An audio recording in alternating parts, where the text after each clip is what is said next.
How to replace the NVRAM module on the AFF A70 and AFF A90 family of systems.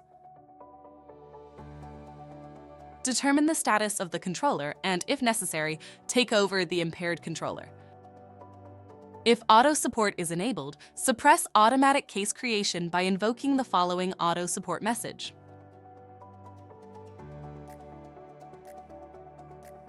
Ensure that all drives in the chassis are firmly seated against the midplane. Gently push each drive until you feel a positive stop.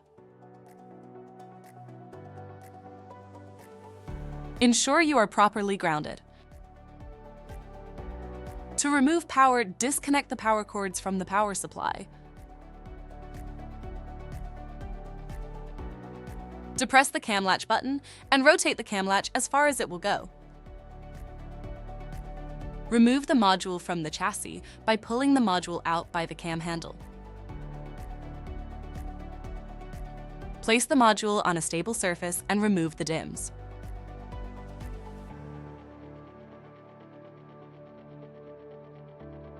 Install the DIMMs on the replacement NVRAM module.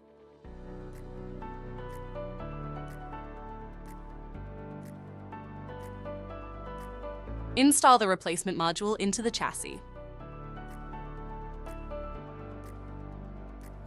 Align and insert the module all the way into the chassis, and then push the cam latch up to lock the module into place.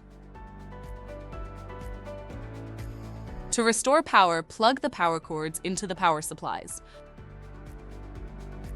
The controller will begin to boot once power is restored.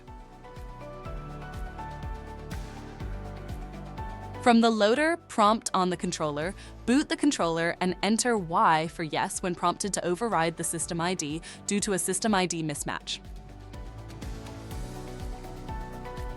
Once the "Waiting for Giveback" message is displayed, move to the healthy controller and verify that the new partner system ID has been automatically assigned.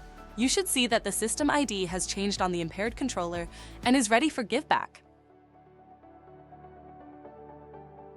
Return the impaired controller to normal operation by giving back its storage. If automatic giveback was disabled, re-enable it. If auto support is disabled, restore and unsuppress automatic case creation.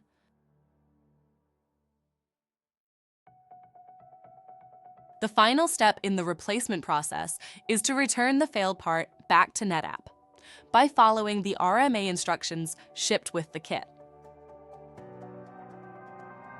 Thanks for watching.